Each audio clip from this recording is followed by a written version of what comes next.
So Steve and I decided today we do a little side trip to the National Prisoners of War Museum, which is also the visitor center for Andersonville battlefield.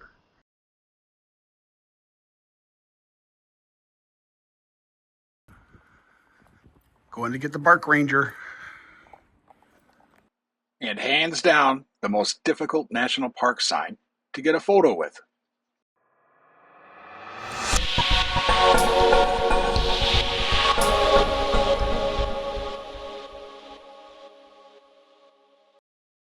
Andersonville, Georgia, home to the National Prisoner of War Museum.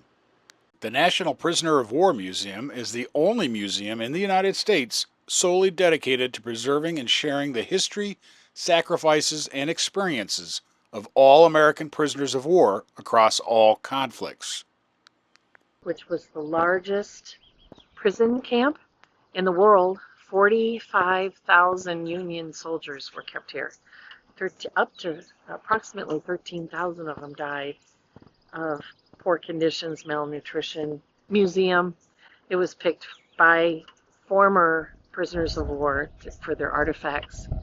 And so it's kind of sad, but you got to face history. Keep it together. We're going to do it. So we got to talk about just how well planned, thought out this is. If you look at the museum itself, it purposely was designed by prisoners of war to invoke the feeling of being a prisoner. You come to these two huge columns, right? And it automatically funnels you in, no more than 2 people wide, into it. It has no windows on the first floor, and the materials were picked to be substantial, to give you no hope of escape, to make you feel like you're a prisoner of your own mind and, of course, the conditions. It's stunning. Shall we go in? Yes.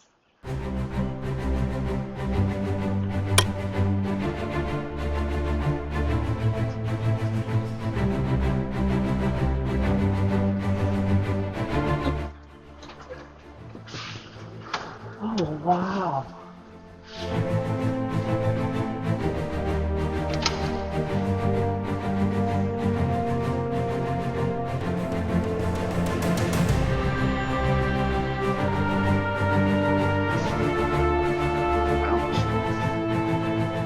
That's an amazing statistic that they would know that. 1865.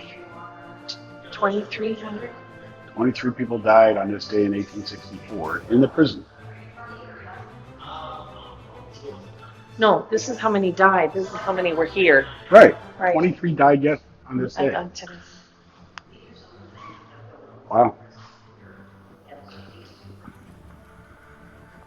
Going to get the Bark Ranger. Is that signature? Yeah, that'll be What? Grace's signature one. Okay. You want to try, Teddy? He's bigger. But we know the 5 questions. Come here. We absolutely know. Come here. Okay, you have to stay here. Stay here where I can. That's Ellie's. And she's going to be 2 in May, so you know that's kind of what we deal with here. Okay. Ted, on the other hand, is the man. Other way. I don't know why we do this everywhere we go. Oh, wait a minute. Did it not do it? We should have been recording. So, time travel? Like Back to the Future? Hey, welcome to our home base, Shay's Gin, in Milwaukee, Wisconsin. Recently, the fam, which includes Teddy and little tiny Allie, and Steve and I, we came back from down south in our car. We stopped at a couple of national park sites, including Andersonville, Georgia, National Historical Site, which is the home of the Prisoner of War Museum and is the site of the largest concentration camp of the world of 45,000 Union soldiers during the Civil War. Okay. One of the fun things we like to do is we ask for Bark Ranger tags. They filled out their Bark Ranger. They did their paw prints. Human signature is Steve's. And did the thing. And they said that they would send us the Andersonville Bark Ranger tag. And it came today. And so addressed to Teddy and Ellie. Very nicely, by the way. And we are a little more excited about this than most because it's not a typical Bark Ranger tag. It's a prisoner of war tag with their names on it. Oh my gosh, so it says Teddy and Ellie, and it has Anderson and a little paw print. And these were the tags the prisoners had to wear during the Civil War. The Ranger made them. That was what we were told, those things. So it's a souvenir of a kind of a sad place. But we like things that commemorate our travels. It's a cool Bark Ranger. It is a cool Bark Ranger because it's so different. And we have their paw prints and their oath. And this was a site I highly recommend. We're going to go back in time. There are several things going on here. You have the Andersonville National Historic Site, the National Prisoner of War Museum, the Andersonville National Cemetery, and yes, they have passport stamps. John McCain. Oh, from Vietnam. Yeah. Everybody thinks about our Yeah, I know. service members who died in Hiroshima. I didn't know they had a. Ronald Reagan knew. I didn't know they had a camp there. So we killed our own people. Yes, we did. I actually didn't know that. The way the Japanese treated prisoners, they probably were Better off. better off. No. It's amazing. Yep. Amazing. Although it looks like it needs some the barbed wire and the battling brook.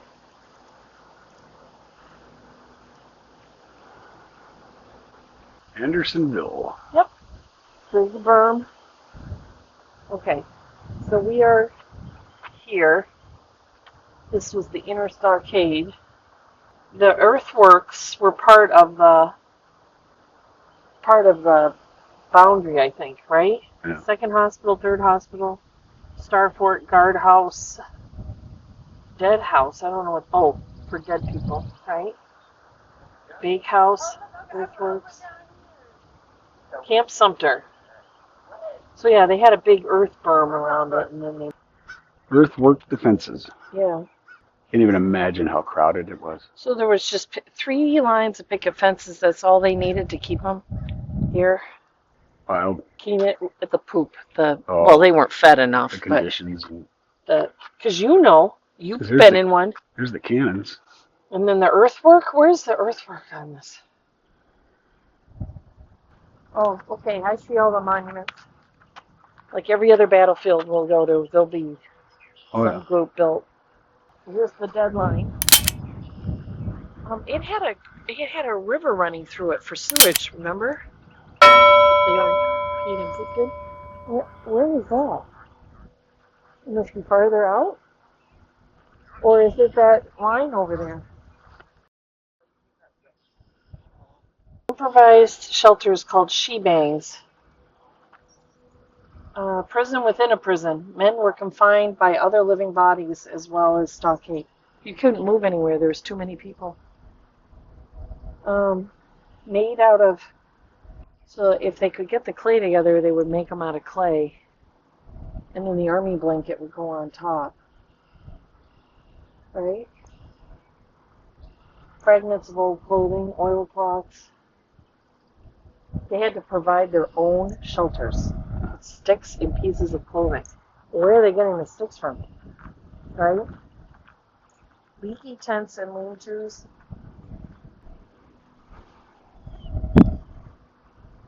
Would this be a representation of the fence? I think so. Could you climb it? I don't know. Now with guards. But I don't know where you get the sticks from. Right? Central towers. Pigeons. I'm sure they were covered in pigeons. Old men and young boys from Georgia. Reluctant witnesses of the misery. Sometimes the local townspeople came to gawk at them. Of course. That's a Civil War thing. Oh, They all did that. until they lost the war. And you gotta have, what do you call these? Stockades. Stockades? Yep, well, look. You and I would spend every night digging out the bottom of two of these. Just digging You're it. planning an escape? Yes. And then when it was sufficiently weakened, two of them, we would wrap our pants or whatever we had around the bottom, pull them out, and run into the next line of fencing, right? No one escapes Camp 13. I see nothing. So if the prisoner crossed the deadline, guards in the sentry boxes had orders to shoot him. Yep.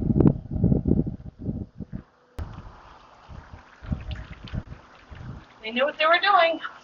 What is a POW, or a prisoner of war? The first exhibit answers that question. It is filled with areas exploring the themes of capture, the living conditions endured, news and communications, as well as those who remained back and waited, their morale and relationships, some escapes, and then freedom. There are numerous touchable items and exhibit drawers which may be opened to find out more about prisoners of war.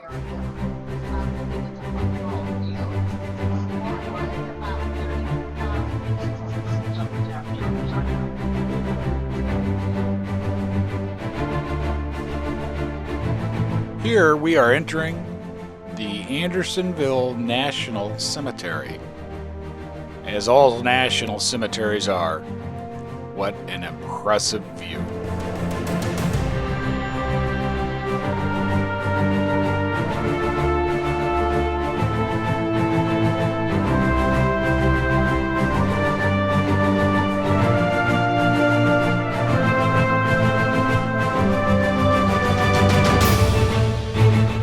And remaining as unique as I had said earlier, this is both a walkable and a drivable historic site. The only one you can't drive in is the museum. But the Andersonville Prisoner of War Internment Camp, the Andersonville National Cemetery are both drivable.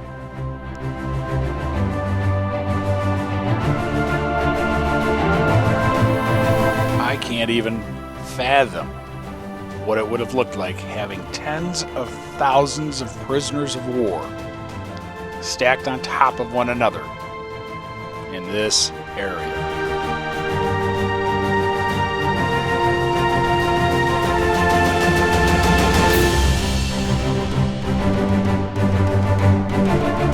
This historic site is one that should be on everyone's bucket list.